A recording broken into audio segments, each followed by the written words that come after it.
Hello friends, welcome to my channel Ananya की पाठशाला। आज हम लोग विसर्ग संधि पढ़ेंगे, तो वीडियो अंत तक देखिएगा। अच्छा लगेगा तो लाइक, सब्सक्राइब और ज़्यादा से ज़्यादा शेयर करिएगा। तो स्टार्ट करते हैं। संधि संधि की बात करें तो संधि के 3 प्रकार होते हैं, जिसमें से हम लोग स्वर और व्यंजन पढ़ चुके हैं और आज विसर्ग पढ़ेंगे।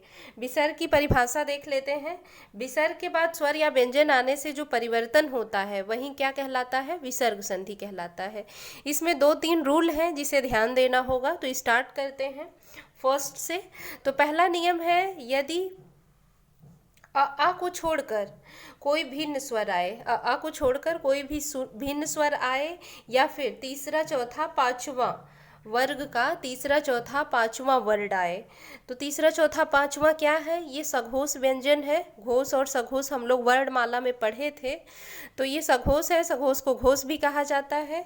ये आए, या फिर ये अंतस्थ व्यंजन य र ल व में से कोई एक वर्ड आए, तो क्या होगा? विसर्ग का र हो जाता है। जैसे एग्जाम्पल से हम लोग समझते हैं कि विसर्ग का ये दिया हुआ है, विसर्ग का र हो जाता है। इसको एग्जाम्पल से समझ लेते हैं। जैसे आशीर्वाद, निर्बल, दुर्बल, निर्विकार, जितने भी एग्जाम्पल दिए हैं सब में ही र लगा हुआ है। तो इसमें हमें करना क्या है? सिर्फ ये करना है कि र को हटा करके विसर्ग लगा देना है।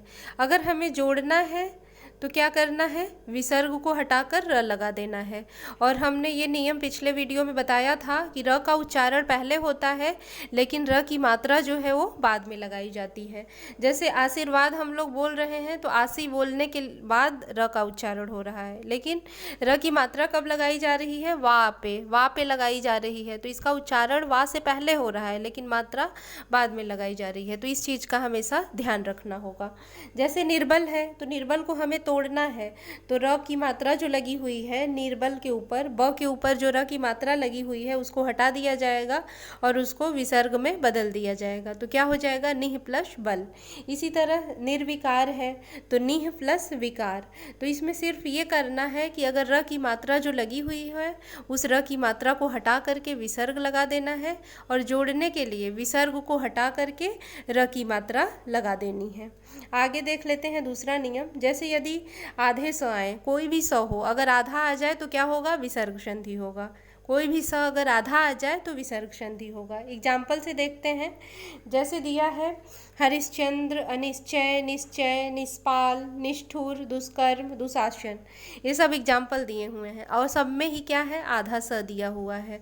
तो सब में ही आधा स है, तो ये देख के ही पता चल रहा है कि क्या होगा? विसर्ग संधि। क्यों? क्योंकि हमको अपने दिमाग में फिट कर लेना है कि अगर आधा स दिया है मतलब उसको हटा करके उस स के जगह पे विसर्ग लगा देना है। इस स को जो आधे स दिए हुए हैं इसको हटाकर विसर्ग लगा देना है। जैसे हरिश्चंद्र है तो हरि स को हटा देना है, हरि प्लस चंद्र। इसी तरह निश्चय है तो अनिह प्लस चय हो जाएगा।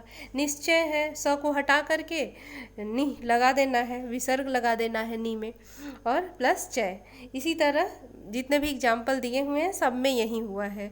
और हमें एग्जाम में भी यही करना है कि अगर आधा स दिख जाए तो क्या होगा? विसर्ग संधि होगा।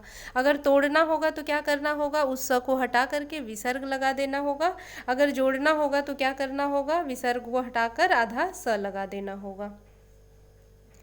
यदि विसर्ग से पहले और अथवा तीसरा चौथा पांचवा मतलब सघोष व्यंजन हो, या य र ल व मतलब अंतस्थ में से कोई एक वर्ण हो, तो विसर्ग का ओ हो जाता है।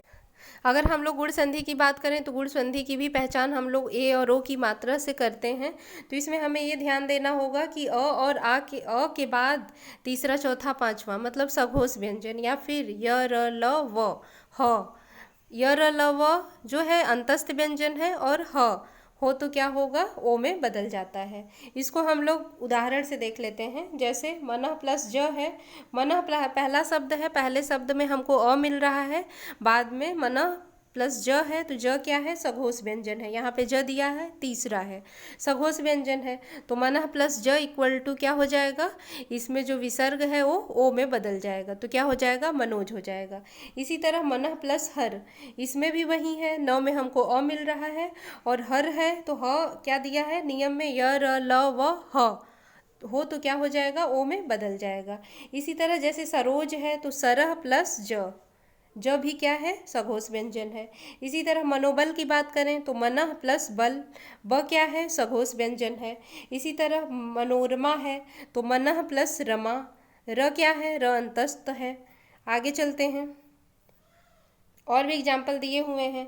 जैसे है पयोधर, तो पयः में हमको क्या मिल रहा है, पयः पहला शब्द है, उसमें हमें अ मिल रहा है, विसर्ग से पहले अ मिल रहा है। और धर है तो धर क्या है, ध क्या है, ध है सघोष व्यंजन।